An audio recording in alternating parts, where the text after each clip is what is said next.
Um, I'm not gonna lie, I really wanted to jump into this stream making a joke doing the intro for SG because we've that's this is the That's what we first do. time outside of SG that we've ever done this together. Sure. Um, what's up, guys? So, you guys see me on here a lot. I'm not afraid to get in front of the microphone, but so much of it is formal conversation in some form or fashion, be it with Edgar and I, be it with the crew, whatever. It's some form or fashion of formalized conversation. So, what I wanted to do this afternoon, it's a beautiful day in the neighborhood. It's Friday afternoon. I wanted to jump on here and just kick it, just have some informal conversation and all that kind of stuff. For those of you that don't know, Brandon is one of the esteemed hosts over at Kingdom, or over at, well, yes, over at Kingdom on the Road. Sure. I wasn't incorrect, but SG was Yeah. what we were talking about when we first came in. That you know we take up so much time on that show that it's only suiting, or it's only it's only fitting for us to be able to branch out and have a full time to have conversation. You know what I mean? Right. Right. So we we had a bit of a conversation earlier, and stemming to some context. First some context. It stems out a week Sure. when Brandon was preaching, and I had made a point to check it out and all that, and we had I had hit him up and was like, it was all good. Took a left turn or something, right? Yeah. That was the I think you phrase that I said used. left turn at Albuquerque, which was Yeah, you totally made a left. a Looney Tunes reference that I got. But Yes, yes. That's yeah. That and it's so funny because that's one of those things that I've been using forever. So I forget mhm. about the fact that it's a Looney Looney Tunes Tunes. reference. But yes, that's definitely where I pulled it from. But yeah, it felt like you were going along fine. Took a left turn at Albuquerque, but at the end when you threw in the things that you could pray for, and we had Hmm. this conversation about the explanation for all of that. Hmm. But what got me was, and I didn't even think about this because I so don't care about like the whole political game, all of it, the left, the right, the this, or that. The government's corrupt in general, so there's that. But the fact that I would say it because I've been saying it for so long never struck the fact that that would be taken as like left as in liberal. You know what Hmm. I mean? And that be more Hmm. of a political thing. And I had a moment. And I won't quote myself or anything, but I had a moment. We'll say in the message afterwards, like, are you know what I mean? Hmm. Why is Okay. it that we need to? Why is it that this needs to be such a thing? Why does this need to be? Why have we given ourselves almost like a Pavlovian response to those things first, right? That we have to start a conversation Okay. by setting terms and setting common ground and all of that kind of stuff. Hmm. Like otherwise the brain just naturally goes there because of the year that it is. You know what I mean? Sure. Yeah. Yeah. No, for sure. Um, Maybe just to provide even a little bit more context. First off, beautiful day in the neighborhood. Dude, I'm in Chicagoland. It's like 13 degrees. It is literally 13 degrees out here right now. Oh, It dude, is it's like 19 out here, but at okay, least the okay. sun's shining. There is sun today. That's an improvement from the rest of the week. Yeah, for a little bit more context, so I'm a traveling preacher. It's one of my ministries that I do, and I was at a church this past Sunday preaching on Luke 18, 1 through 8, which is talking about says right up in the very first verse, Jesus taught this to teach his disciples to be persistent in prayer. So that was the major bulk of the sermon, was talking about prayer, wrestling with some of those questions of like, hey, why do some prayers go unanswered, or why pray at all if God already knows my need? But the through line throughout this sermon or throughout the parable and the teaching of Jesus is coming back to this issue of praying for justice. So, as I explained to Joe, and I have an even better explanation now because we're both martial artists, which has been another conversation we've had throughout this week. My line of thinking going into the sermon was set up with the jab, and then wear him down, bring him in, hit him with the left hook, and bringing in this conversation of praying for justice in various ways that we as Christians can pray for justice. That would be the left turn at Albuquerque that Joe was talking about. Being a part of ministry, different ministry than what Joe does here on social media. I'm a part of a couple different types. Being told you took a left turn at Albuquerque, although I know that's a Looney Tunes reference, that signals something in my head. And given the topic that I was covering, it really sunk in as we're talking about a liberal perspective that I have. Right. And do you want to pick it up from there on the text thread, or? Well, I want to take a second and use a toy on these things that I have not been able to use before. I want to showcase this bot right here. This is a comment that we got on the stream currently on YouTube, so that's fun. Normally nobody comments, and so I'm not usually able to use that little toy when we're streaming. But anyway, yes, I will go ahead and take it from there. Yeah, a side note. Like I said, it's so cool to see a person in their element, right? Like, just I'm taking away from the conversation here for a moment to like the actual sermon itself. To see somebody in their element, naturally flowing from beat to beat, and those kinds of things is really cool to see. And for as much as you and I in particular get in front of the mic, we just got done doing a series of episodes over at SG, from everything from the Cthulhu verse to talking about, we just did a State of the Union of pro wrestling. An episode did not think was actually going to be able to get made, so there's that. We've done a lot of quirky ones this month. We've done all the niche pro wrestling, Cthulhu, Ultraman. That one just dropped on yesterday. That one just came out yesterday. Yeah, we did all the niche things this month. Yeah, I mean, just this month, I think, is a little bit of a.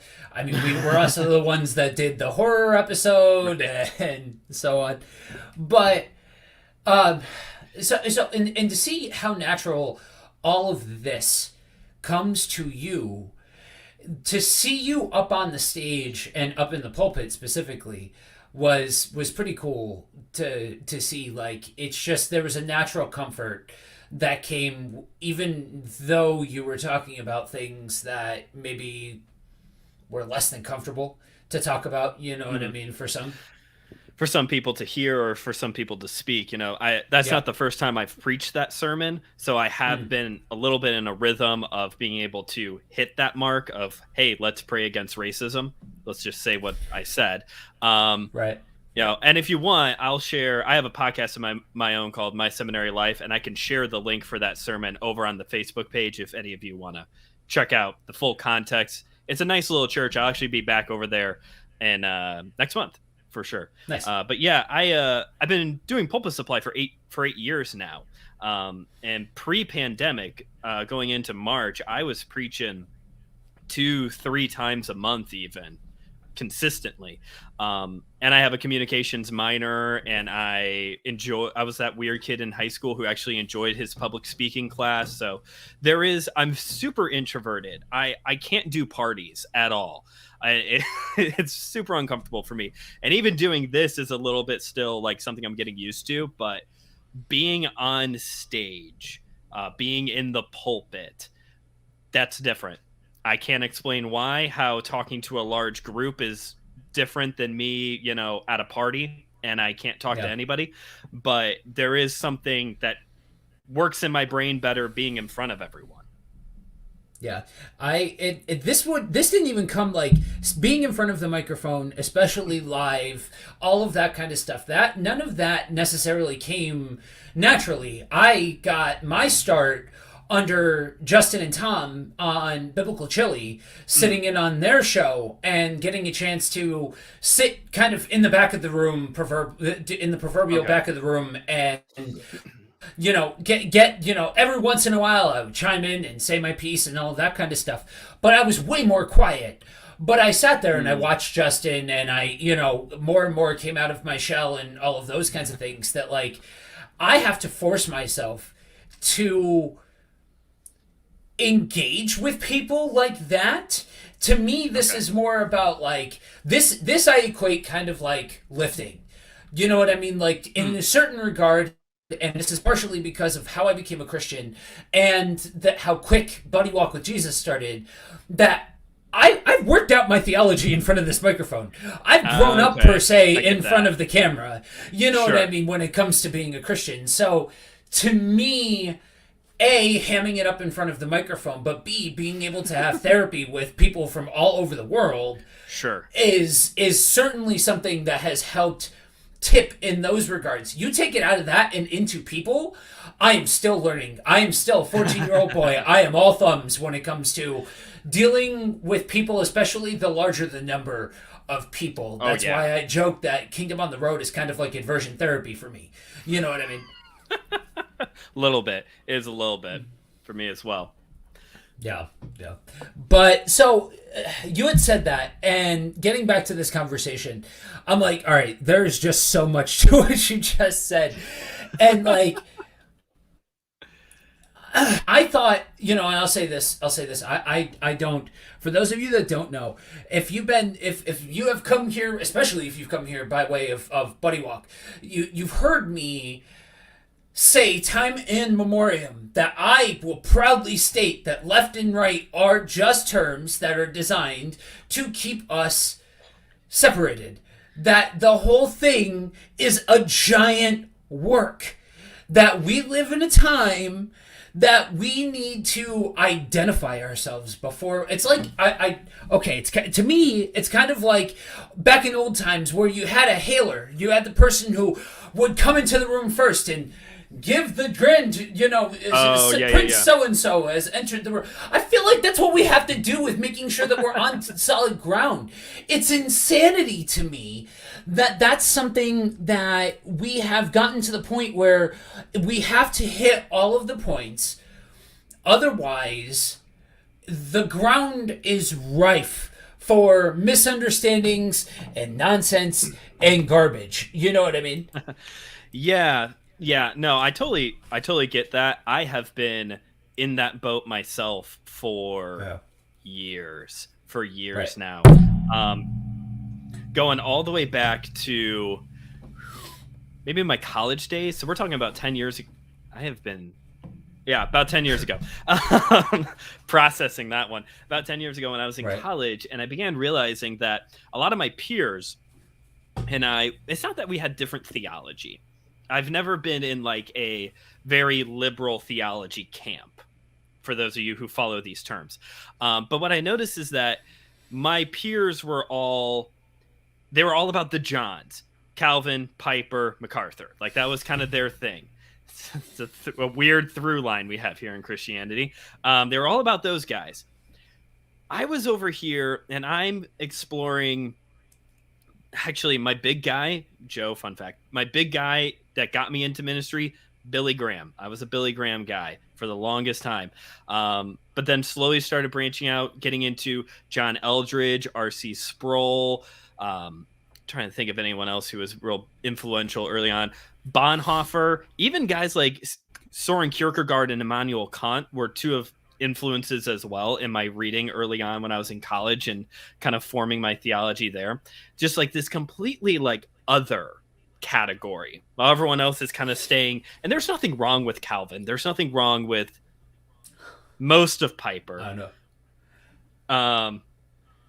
I'll this is stop a prime before the example of the grace that Brandon brings to the leadership of SG on a regular basis. That's all I'm saying. Yeah, yeah. I can shoot from the hip. I mean, you saw on Sunday, I can shoot from the hip. Yeah. Um, Yeah. but as time has gone on, and I've done my studies in theology. I've also picked up Dietrich Bonhoeffer's another one of my guys now. C.S. Lewis is a big influence in my theology now. As I've pulled from these other category and have sat back and tried to actually listen during 2020 rather than just being reactive and responsive with everything, and actually just sit back and listen to these cries that are going out from everybody and using some critical thinking and applying scripture to these different situations. What I began to realize is that when I'm with my liberal, progressive, deconstructing friends who do love Jesus, because some of them do still believe in Jesus, folks. When I'm with them, we love each other, we respect each other. I am too conservative for them. I am too far right. But at the same time, I have been lectured by conservative white men for talking about justice, for talking about racism. And then my favorite one is the one time I was preaching at a Southern Baptist church and a woman walked up to me and said, "I really liked your sermon. I'm Catholic. I just come here with my husband." Well, what am I supposed to do with that one? That's awesome. Yeah, that's one of my favorite. That's of all my preaching stories. That's one of my favorites. Here's a shoot for you, Joe. Standing in the back is one of the cringiest parts of preaching. That, like, when you stand in the back and people shake your hand to say, because it's mostly people saying, "Nice sermon, preacher. Nice sermon, young man." But you always get one that's either like that's like out of left field. What am I supposed to do with that? Thank you, though. Or someone who says, "Hey, that really influenced me. Hey, I was taking notes the entire time." And those are, if you're gonna say something to your preacher after a Sunday morning service, say something about the sermon. If it stood out to you, even if it was just the silly story they told at the beginning or some really great quote from one of those Johns earlier, tell them that was what stood out to you. Don't say happy. Yeah, hey, good sermon today. So all that to say, Joe, much like you usually use this term.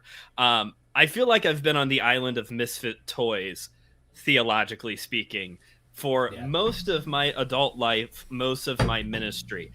I don't really count myself as part of any one group. Not to say that I've deconstructed or anything like that, although, maybe kudos to those who do deconstruct. They're willing to ask the questions. That is the big thing. And there's nothing wrong with asking the questions. Especially like me, I grew up in the Baptist tradition. If you've grown up in one specific tradition your whole life, it's not wrong with asking questions of what does everyone else say. And I guess I'll pump the brakes a little bit and say, I'm not anti-tradition. I'm not anti-denomination. Maybe more so I am anti-idolatry of brand loyalty, if that makes sense. I do think that... Yes. I think there are things that have come up from different traditions, Methodist, Presbyterian, even some Baptist material that I have used. I currently go to a non-denominational church, which means it probably was a Baptist church at one point, but we also pull from a lot of different denominations. 2 years ago, we started celebrating Advent. That's not a normal thing in the Baptist world. But that's been really influential in my wife and I's life and our theology and growing in our relationship with God. Is that to say that everything that, the Anglican tradition or the so-and-so tradition does is perfect? No, but I do think there is a time to be able to say, hey, but they have this and this is good. So I want to establish that I'm not necessarily saying that denominations are evil. I do agree with you, though, Joe, to this idea that we have these terms left and right, and they're there to divide us. denominations are a construct. I think if we lived in a perfect world, when we someday get to heaven, I don't necessarily think that there is going to be denominational sections of the giant worship service of praising Jesus for forever. We are Christians. We are followers of the way. Yeah. That is what we are, first and foremost, even before we get to the denominational tie that you have. Right. Yeah, and I think I'm anti idolatry. I'm floored. Like, thank you, and good night. Tip your waitress. Like, what do you say after that? Like, that. Oh, that's what I've been. That's literally what I've been preaching for the entire time that I have been actually a Christian. Because, and I should wind the clock back a little bit. I'm in this rare camp where I did the whole church thing. I understand the ritual. I understand the gimmick. I know the songs and when to lift your hands. I was not a Christian, but I am familiar with these different random pockets of Christian culture. From like the early to mid 2000s. Yes, I know bands like Pillar. I know bands like Relient K. I know bands like Under Oath. I know, you know what I mean? Stephen Curtis Chapman. You know what I mean? And all of these things. I know. The others. Skillet, Hawk Nelson, he was big, Natalie whatever. Grant. Thanks. But so along the way I have been exposed to these different people, but I did not realize what I was seeing at the time, and nor did I care to really come to understand what these people stood for. I can think back to the youth group that I was a part of. It was through a non-denominational, very, very Baptist church. And so I'm going through this, and I'm seeing these books by this guy named John Piper, and he's all over the place. Or the John MacArthur is his name. Yeah. Being exposed to these random pockets of theological thinking from a very young age, and then you fast forward a little bit, 18 or so, I am exposed to Kingdom. I'm exposed to a guy that if you were to ask him, he is a disciple of, like, outside of Jesus. His guy is Willard. His guys are Eldridge, Brennan Manning, those guys. And, like, when I first heard those guys, like, I resonated even back then, and I didn't even understand back then why I resonated with them. It was more that my mentor was into these guys, and that kind of stuff. This is the kind of teaching that I'm being exposed to, and you end up kind of taking this in without realizing it. You fast forward, I finally get saved, and now here's all of this teaching in front of me. I've already heard so much about Kingdom and about all of that kind of stuff that I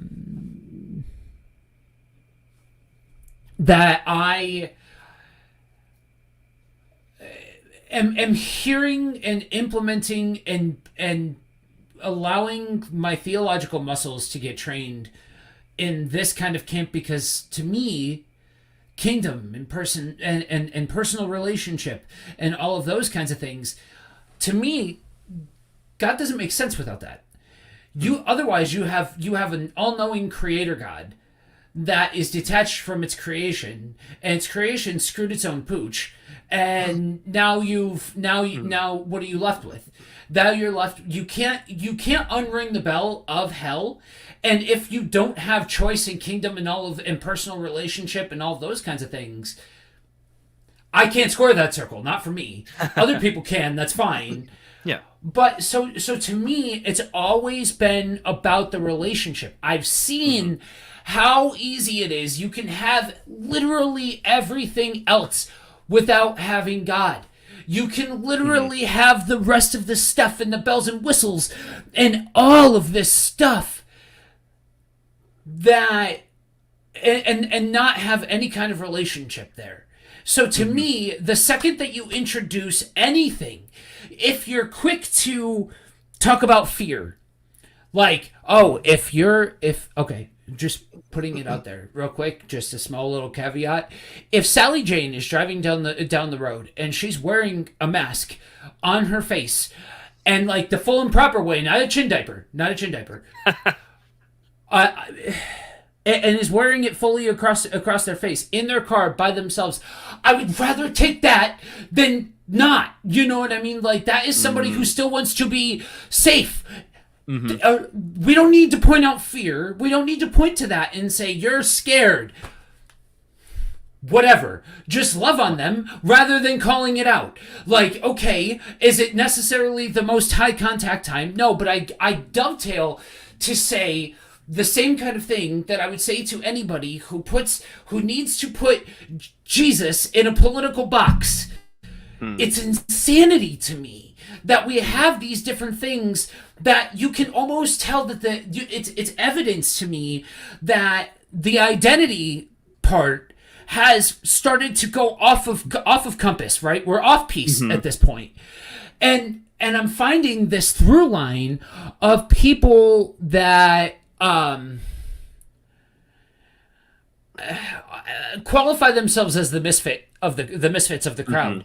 This is my tribe. These are the people that that I end up around, and there are a couple of people on my friends list on Facebook that I really hope see this, because this is evidence that more of us are out there that get the gimmick, that don't fall into this trap of we need to compartmentalize. There are good aspects of all the denominations. I shouldn't say that.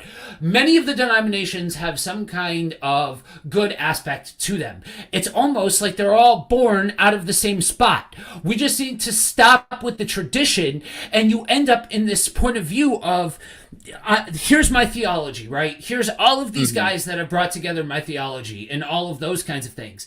And now this is the way that I think, and this is the box that I'm in, and all of that kind of stuff. What you have there most times is some version of idolatry, not Christianity. I'll say it. That's really what we end up more often than not. How am I supposed to respond to all that? That was too much. No, I'm just kidding.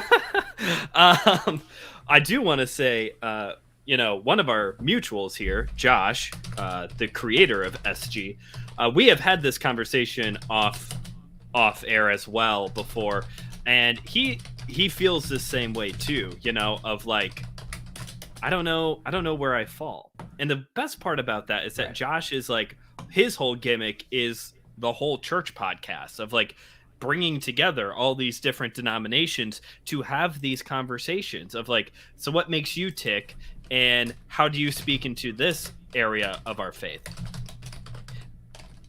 I'm trying to think, where do I even go from there, man? That was so good. I do think that I totally agree when it comes to the idea of the idolatry of the people as well. I don't know what you're gonna make me say it. A lot of people, I know Piper's a popular fella, but man, people will die for John MacArthur. People will, and he's got some good stuff in there. Some good stuff in there, but I mean, I love C.S. Lewis, I love Billy Graham, but I'll tell you where they went wrong. I'll tell you, like, hey, I don't think I necessarily agree with this part. Like, no one. That's the thing, is that nobody's got this all together. That's part of the reason why we have so many denominations, is that at some point one of them said this is the way we do it, and the other one said I don't agree with that, and they started something else.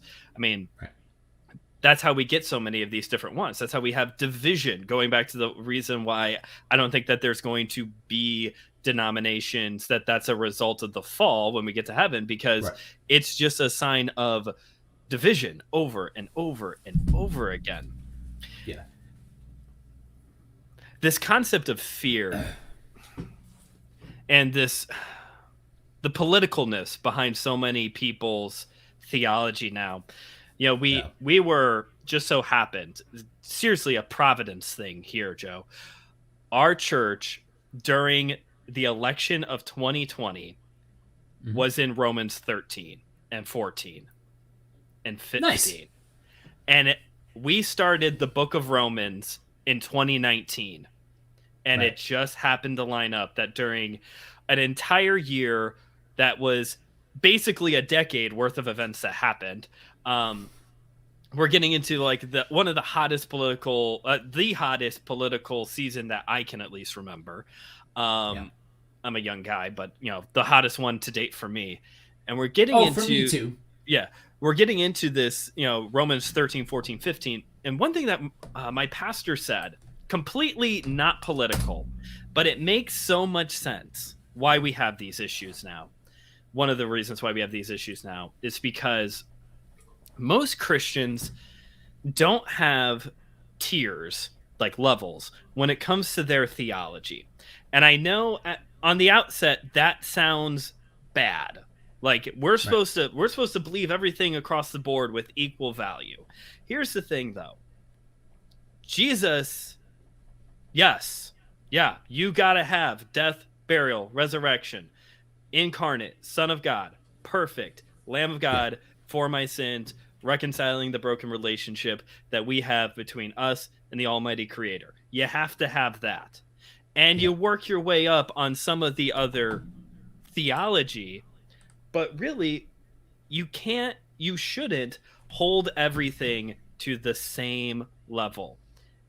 Right. Divinity of Christ, the fact that he is truly human and truly God, is way more significant than honestly your end time views, than Yeah. your Yeah. masked views, than your vaccine views, than a lot of these other things. But the problem is many Christians, they don't have that tier system, or as our pastor, the way he used it, it was an inverted pyramid. So Right. Jesus is at the bottom and you go out with all these other things that you believe.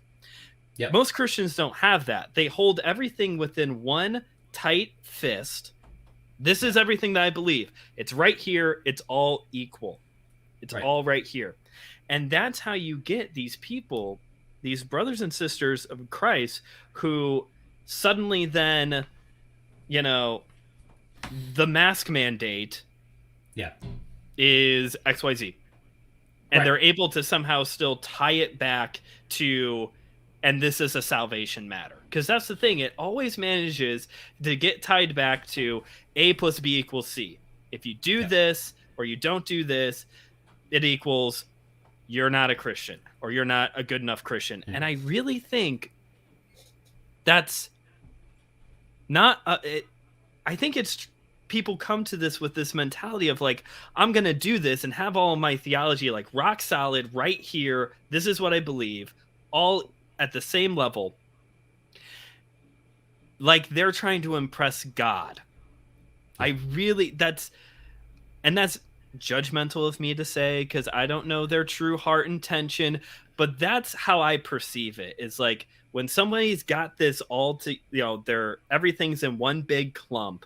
It's like they're saying, look at me, God, I am doing well done. Tell me, well done, good and faithful servant. And I just don't vibe with that, man. Well, okay, so literally when you leave the door open, you can't help but have other things that are worked into all of that. If you are quicker to quote John fill in the blank or such and such a person before you quote, if you know more of what they said than what the Bible says, if your version of spending time with God is through listening to this person, you've kind of missed the point a little bit. Just saying, you're off piece. Yeah. You know what I mean? And that's really what it comes down to. Like, okay, I'm going to say something controversial here for a moment. Confession time with the saints, okay? I don't know where I land on the subject of the flood narrative. I don't know Oh, where I okay. land with that exactly. I know where I land with other things, but that in particular is just one that, like, yeah, there are some things that you can point to that say, hey, there's a compelling argument for this to be some version of evidence for this to have happened. There's a Hmm. whole lot of other things that would dispute that. And I haven't taken the time to sit down and actually comb through the information and all of that kind of stuff. What I did was when I got saved, I'm like, okay, and mind you, if you look up one of those cheesy Southern Bible movies that are out there, and like if you look up the token salvation scene, dramatic turnaround, person half dead, I'm ticking the boxes. I'm such a stereotype when it comes to my salvation story, Okay. and I'm okay with that. But I still needed something. I still needed something that, because this book, man, makes a lot of claims. It makes a Hmm. lot of really, really heavy claims. So Hmm. what I needed to do was start to verify some of those claims. Hmm. That's how I joke. I joke that without churches without apologetic focus are atheist factories. You just are shoving. You're just shoving words down somebody's throat. If you can't show them why they believe in something, Hmm. deconstruction is not a bad word. We need to stop being scared of the boogeyman, guys. The deconstruction is not this terrible word that's plaguing Christianity and all that kind of stuff. It's people deconstructing more often than not a gospel that's just not true. Yeah. That they've been fed by somebody, whoever that somebody is. Do you Yeah. know what I It's mean? Oh yeah, for sure. Like it's people who either have been fed a gospel or a Yeah. theology, a Yep. teaching as gospel. I think, especially, I know a lot of people more in my age bracket who are deconstructing because they were really hurt by purity culture of Yeah. the late 90s and early 2000s. That's a big issue. And it's one of those, we see this all the time throughout church history, that the reason why we have the issues today is because at one point in time, someone made the decision to deal with an actual issue. It's not like they just said, you know what, now we're going to idolize purity. Like, there was a reason why these decisions were made. Yeah. It's just that the ball is in the hands of sinful people. And these decisions that were made oftentimes snowballed. All that to say, though, if you are watching this and you were hurt by purity culture, I'm not trying to downplay your hurt. Your pain is valid. Okay. Right. What I am trying to explain is just give a little bit of the context of like how we get from point A to point B. The reason why biblical illiteracy is rampant is because decisions that were made in the 1940s, this is a snowball that has been rolling out of control for over 80 years now. That's why you Mm-hmm. have, as you said, your atheist factory that at churches, because people don't know the Bible. Back in the fall, I was teaching a um we don't have Sunday school at my church. But instead every semester we have like a 5-week course that teens can take. And I was sitting with these teens going, and we studied the covenants of scripture. Now, when I was a teenager, yeah, I didn't know all the nuances and all the ins and outs of the Mosaic covenant, the Abrahamic covenant. I didn't know all the ins and outs when I was 15, but I at least knew the stories. I knew Mm-hmm. Moses and the Exodus. I knew Abraham, the call of Abraham, and everything that goes with it. Mm-hmm. They couldn't even get past Noah's Ark. They couldn't, Yeah. like, It's they had a vague idea of everything.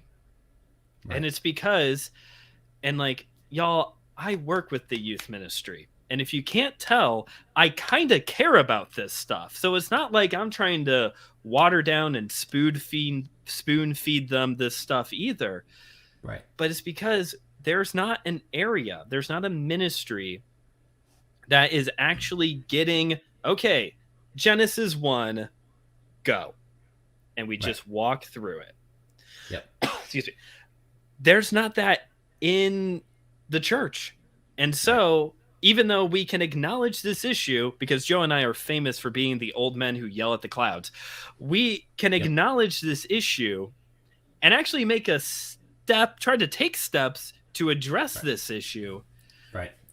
But there's a deeper systemic problem in the American church that we are all really good at saying, here's the issue, but where are the next steps to actually address this issue?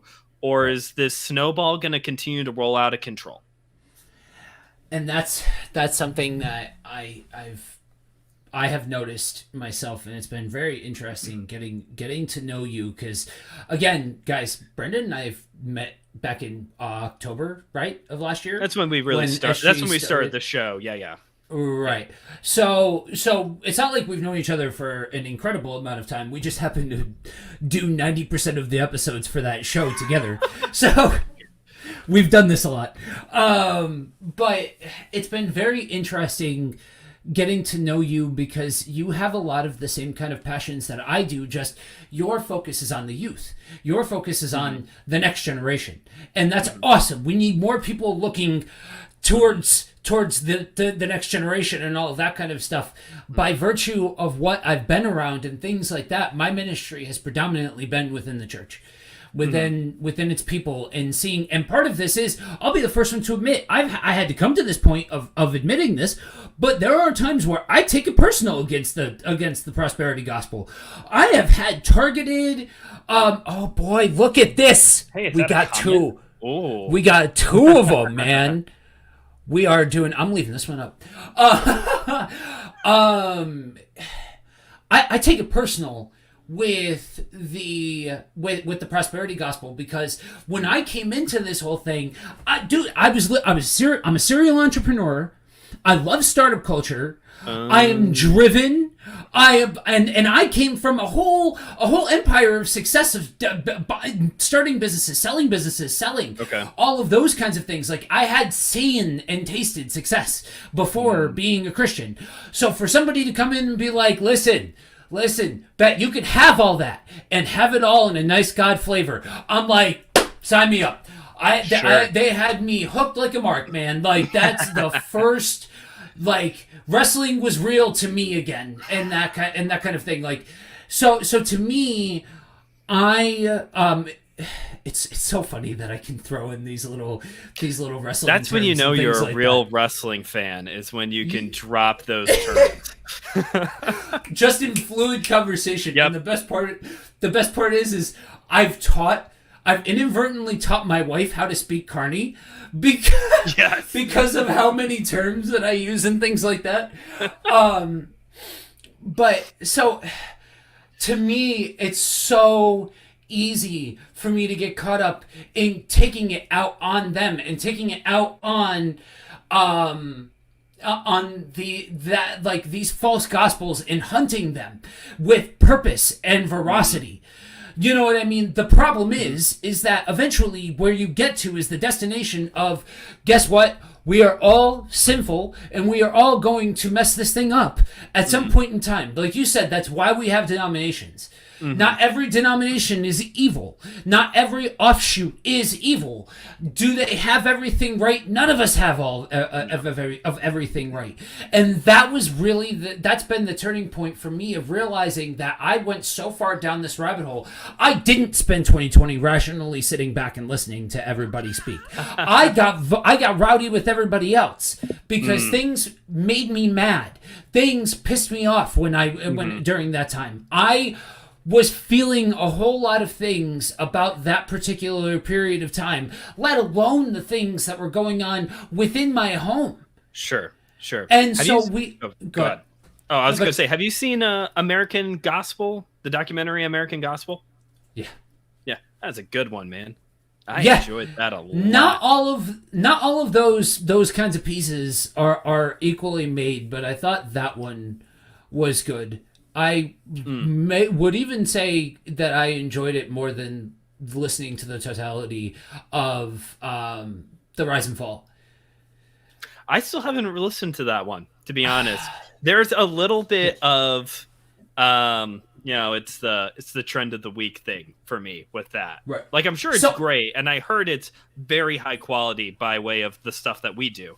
But but which is very much needed in Christian media, but that's you can use that one another day. But no, is it good? Rise and Fall, is it good? Yeah, it's good. We need to remember that Mars Hill is not this like exception, or like it's not about them. It's about what they represent. It's about the whole idea of what they represent. And if we lose sight of that and we only go after Mark Driscoll, and that was where it started to go off the rails a little bit for me. It started off pretty good from the standpoint of like, we are addressing the problem. We're not addressing a byproduct of the problem.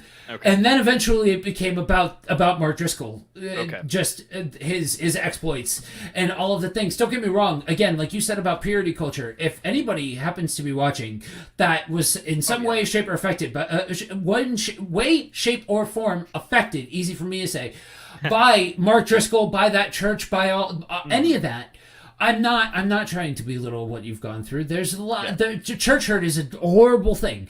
Yes. It's a really, really bad kind of hurt, because you're supposed to be vulnerable around these people, and all of those kinds of things. But just there's so many other examples outside of just Mark Driscoll that are just as relevant. They just look different, and so we need to not be consumed by it being about him, and understand that this is a holistic problem. Now we need to address the elephant in the room.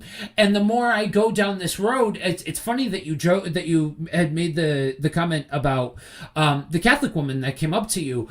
If you look at most of these men that I've rattled off, that some of them that you've rattled off, they are the guys that get accused of they're just being Catholics.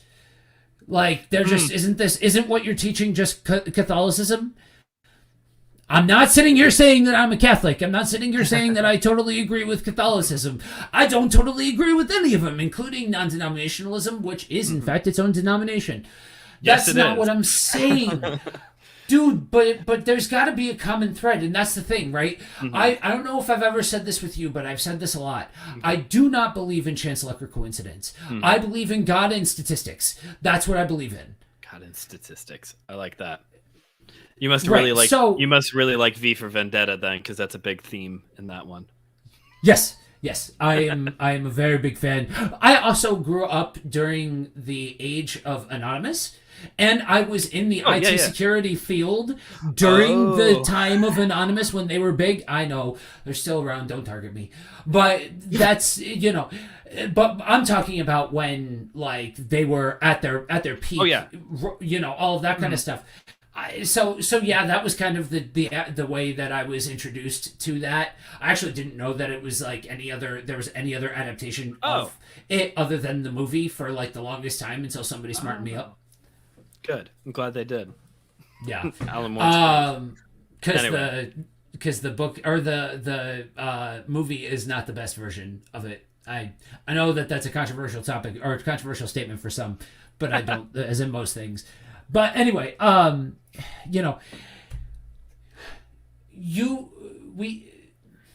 we need to keep in mind, like I said, what is Endgame with all of this. It's not about the person. It's not about a particular group. That's why I posted a couple of days ago. I think it was Monday that I posted that we all how we act towards other people is how we represent Jesus to them. And that's not something that just when I say we all need to hear that, I'm not low key saying this group over here, that group over there, this person type, that archetype. Yeah, there are certain things that I stand out against, that I do get rowdy about, that I don't agree with, that I have a very big problem with. But at the end of the day, if that is more important than the other half of that equation, we've lost sight, first off. Second off, when you flip that coin, you get to, okay, I don't agree with you, but how do I love on you? Anybody can live on their friends. It That's what set Jesus apart. Like you boil down to the key things that he did that other people didn't do. Yes, you eventually get to things like, I don't know, resurrection, being perfect, but being perfect was made up of a lot of things that he did and did not do while here on earth. And when we get to the things that Jesus did not do, that Jesus did, that by and large we don't do, it's on that list is just radical love regardless of situation or circumstance. Oh, yeah. I mean, I would say the lowest hanging fruit in all of that would be John chapter 4, the woman at the well in Samaria. Like, right. That Jesus had, as a Jewish man who was recognized as a rabbi, had zero reason to give a rip about this woman. Right. And yet he brought her into a conversation, treated her like a human, and shared the kingdom of God with her. Yeah. And it is those type of moments that you eventually get to a sacrifice being accepted on our behalf. Right. And that's not to say that Jesus, Jesus had perfect emotions. I wasn't on the emotional intelligence episode of Kingdom on the Road. I wanted to be, but husband duties called me. My wife is pregnant, so I had to do some husband stuff. But if you would like a little bit of what I have to say about emotional intelligence, I have done an episode recently on my seminary life, achieving emotional maturity through discipleship. I think it's the name of the episode. It's just 4 or 5 episodes back now. It's pretty recent. But Jesus, I truly believe that Jesus had all of his emotions together. That's part of what being a truly God and truly man person is this is how we're supposed to be, literally, right. Maybe not so much the divine part, but the truly man part. That's what we're supposed to be. That is what we are aiming for when Paul says, imitate me as I imitate Christ. That's one of my biggest gripes when it comes to Jesus story movies. You take any of them, basically any of them, with Anglo-Saxon Jesus, and he's trying to think of the right word, and none of them are good. He is a pushover. He's very soft-spoken. The best scenes are always the cleansing of the temple scene, because he's like Orange Cassidy, low intensity, just kind of flipping over the table, just kind of upset about it. Like, no, it says in the text that one of those times when he cleaned out the temple, he made a whip. Yeah. Like, that was some righteous anger there. Right. And obviously, that's a hard path for us to navigate, especially when it comes to 2 guys who have mental health issues. Like, that is part of our growth process. But that is what we are aiming for. We are aiming for, this is the big thing, and this is what my seminary life is about. Knowing and experiencing God more in our life. That is what I'm all about over on the show. Because on the one hand, you have the people who are very intellectual in their pursuits of God, and that's good. And then you have the people who are very experiential and want to have a taste and see moment of God, and that's good too. Mutually exclusive is the problem. When we're just intellectual Christians, or we're just craving that next spiritual high, that's the problem. What we need is both together, because that is how we grow to be more in the image of Christ. When we are pursuing an intellectual, knowing him, and also wanting that taste and see moment.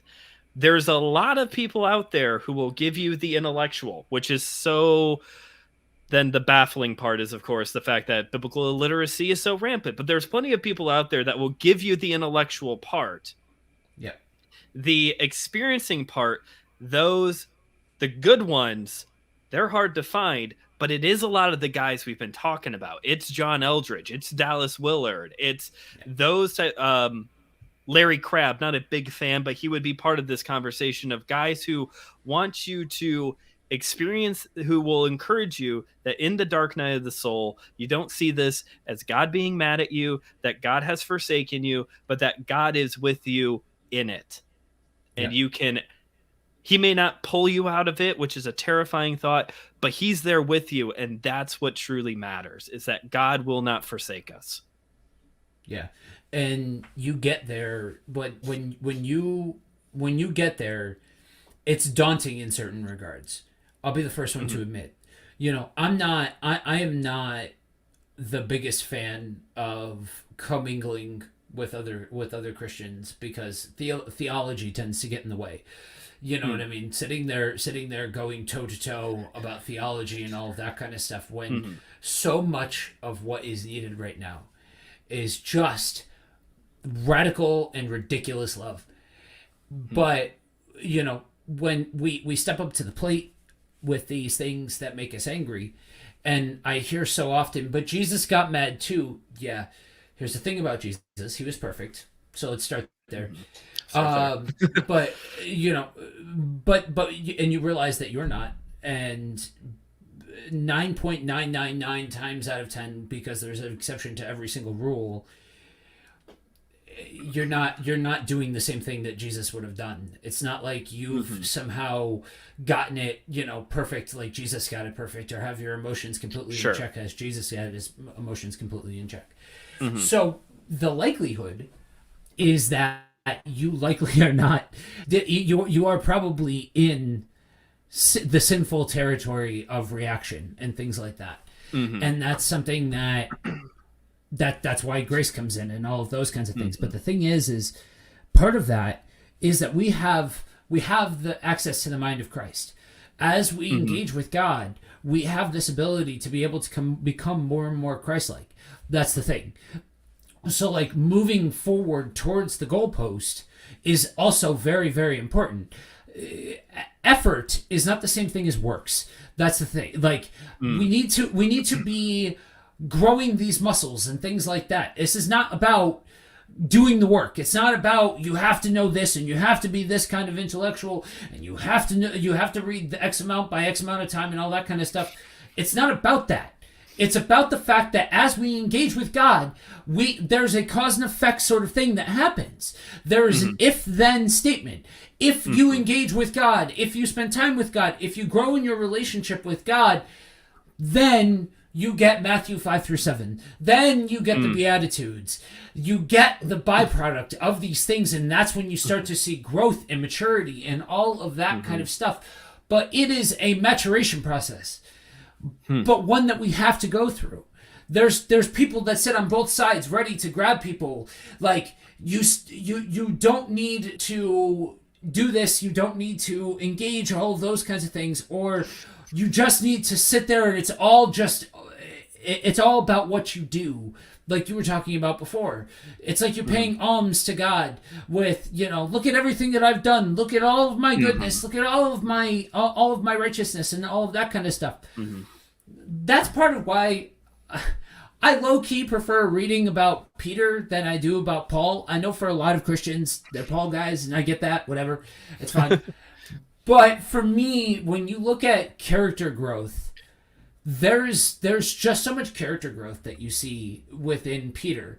And we see, yes, you see Paul stand by as people murder a Christian. I'm not trying to belittle Paul, but you see examples of maturity growth in Peter that just aren't present elsewhere. You know what I mean? Because you have somebody who is stubborn, who is hard-headed and all that kind of stuff, and then you see them become the leader that they were called to be. You know what I mean? Oh yeah. You're actually pretty hip and trendy for dissing on Paul. That's like that's like a whole thing on Fascinating. on TikTok right now with the more liberal, progressive side of Christianity. Yeah, Paul is I'm not a good guy. Paul is not a good guy. Jesus is great, but Paul's not a great guy. Peter's a good example though in this. I can understand why Peter is a little bit more relatable, especially to guys or gals who have, maybe a fly by the seat of their pants type of mentality or a shoe from the hip type of mentality. But I think it's the end of the book of John. Where Peter is called again. And it's a beautiful story of this idea, because Jesus doesn't he doesn't rail them, you know? Right. They're out fishing. They're back to doing what they were doing at the beginning, almost like a story, you know? They're just right back out there fishing. And Jesus causes them to, he shows up the next morning. He says, casting on on the other side, they catch all this fish. The Bible very clearly states how many fish they caught. And for the life of every theologian I've read, no one can figure out why they tell you how many fish they caught, other than to tell you that it was a lot. And they get Right. on shore, and Jesus has got a charcoal fire ready. And they're going to have breakfast. Charcoal is God's way to grill, folks. And they have the meal. They have this meal together, and it's 3 times. Do you love me? Do you love me? Do you love me? Yes, you know I do. You know I do. Then feed my sheep, feed my lambs, take care of my sheep every single time. And it says on that third time that Peter was like, okay, it was heavy. There was a heaviness in his response. And I took that before of Peter's annoyed. Okay, I get it, Jesus. Yeah, feed your sheep. But what was pointed out to me is that that's not the case. What Peter is realizing is he's having this conversation 3 times, 3 times that he denied Jesus. He is recommissioning him to this call. And this whole time, John's standing behind them as Jesus and Peter are having this conversation. Why? Maybe he's writing the story. I don't know. But Peter looks behind them and says, well, what about him? What about him? What about John over here? And Jesus says, to an effect, don't worry about him. You follow me. Yeah. And that's the end of the story. The rest is literally history of Peter took that charge back up. Peter took that calling back. He followed Jesus, and through him and the rest of the disciples, the church was born. But what is great about that is, you're coming back to this drum of, we need radical love. We need radical love. We need radical love. And what did Jesus meet them with? Breakfast. Yep. He met them with breakfast. He didn't sink the boat.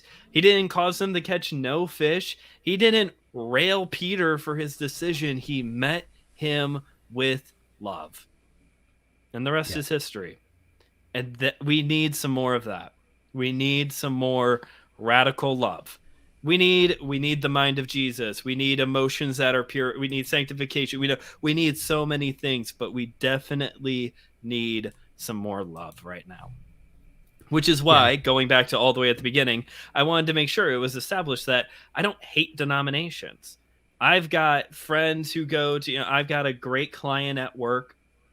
He's a Presbyterian. So we've got differing views here and there. But when you work in retail, folks, and you get one guy who actually shows the love of Jesus to every single worker in that building and stops and talks to every single one of us. Right. That's what we need. I could do a whole spiel on retail, but not screaming about face masks, not, this is my guy, that's my guy, your guy's right, my guy's right, your guy's wrong. What we just need is a bunch of people who are willing to say, that's a human, that one matters. I'm going to love them. You talk about theology. I'm in systematic theology 2 right now, and it's going to kick my butt. Because it's a lot of work. And it's a lot of these, there's many of these conversations that we have to have of these things that we're never going to have an answer for. Who were the sons of God in Genesis chapter 5 or 6? It's Genesis chapter 6. In Genesis chapter 6, who are the sons of God? I don't know. No one's been able to figure it out yet. It doesn't matter. It's fun to talk about, but it doesn't matter. Right. But the great thing is, and I don't have the book in here with me, Systematic Theology, the book by Wayne Grudem, that big honker of a book. You know what step 1 is for good theology? What's up? Prayer. According to Grudem, step 1, you spend some time with God first. Go figure. You're going to do the study of God, literal definition of what theology is, the study of the divine. Right. Start by talking to him for a little bit. Yeah. And you notice just with the two words that you used, there's almost this different connotation. Like that can, you say prayer, a lot of people think a lot of different things. But you talk about things like communing with God and things like that. Like they're taken when we start talking about those kinds of things in this country, that is considered 201, 301, 401 level stuff. Why? Spending time with God? Why is that? Yeah. Why is that high level? Like, I don't understand. You know what I mean? Like, and yes, it's one thing. You ham it up and you do bits about these kinds of things, but I too don't hate any of the denominational stuff. I don't hate. I mean, I hate some of the stuff. I don't hate anybody in any denomination. I don't hate any denomination. All of those kinds of things. But at the end of the day, we need to be able to meet people at the essentials and not have to be right about every single thing and approach everybody radically with every single solitary point, because that isn't love. And I understand that telling the truth is a form of love and all of that kind of stuff. Yes, it is. You are 100% correct. That is 100% a thing. And I'll go one further, that's what the gospel does. The gospel tells us that, yes, it brings us to the understanding that we are in need of a savior. I'm not denying that. But at the end of the day, at the end of the day, then we need to understand that all of the theology in the world will not change the world. It's love that will change the world. You talk about this idea of the 201, 301, 401 bits of teaching. And, that's why I started the podcast. Because I'm having these conversations. One of my the last class I took was all on discipleship. Well, hello, that should be for everybody. Like, that should be for thinking everyone. That's because I wanted to bring these conversations that's normally behind the giant paywall of tuition to the average Christian who's not going to be able to go to seminary. I will say, though, we normally agree. I will say, though, the correct definition of theology is important, because yes, it is the study of God. But what I have learned, and again, this is why I do this thing, is that theology isn't just knowledge. Theology isn't just studying. Part of the definition of theology, and this is literally the most recent episode on the podcast, One More Thing, Theology. Part of the literal definition of theology is application. It is life change. It's taking this information. So yes, from the standpoint of it being pure information is not going to change anybody. Pure information it might change the individual. It does not necessarily change the people you experience in life. But real theology, where you take that information and then contextualize it, because again, we're talking about a book that was written several thousand years ago in a completely not American culture, and we principalize it to nowadays, then you have right theology that will change the world. That's why, isn't it interesting then that Jewish wisdom literature, Proverbs, for the Jews, wisdom wasn't knowledge. It's not just Aristotle and Plato and all those other great guys talking about something, trying to rationalize and understand the world. That's Western. That's Western philosophy.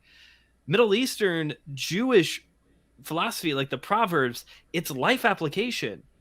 You want wisdom? Fear the Lord. Literally, there's Proverbs about holding your tongue back. That's wisdom. It's wisdom to not, it's wisdom to iron sharpens iron, and we need brothers. It's wisdom that you train up a child in the way that they should go. This is all stuff that you do. It's not just stuff that you know. Exactly.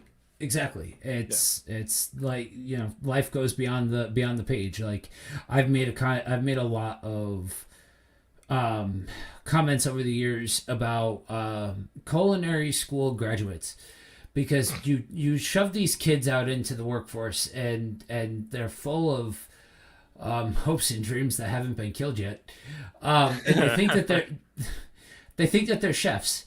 And then there's a whole mess of us who never went through culinary school, who fought scratch and clawed our way up to being called chef. You know what I mean? Mm-hmm. And so I look at this kind of that same kind of way, that like you learn by doing. You don't learn by necessarily, like you can learn some things from the classroom, but there's a lot of things that you can't learn outside, or that you can't learn in the classroom. So I want to be respectful of your time. We could keep on keeping on for quite a long time. So I want to go ahead and wrap it here. Okay. Go ahead, plug your stuff. Let people know where they can find you. Sure. So I talked about the show a little bit. Again, it's called My Seminary Life. It's on most of the platforms. I actually need to work on getting it on all of the platforms. Goals for 2022. But it's on most of the platforms. It is for sure on Spotify, which is a popular place to get your podcasts anyway. Facebook and Instagram at My Seminary Life Pod.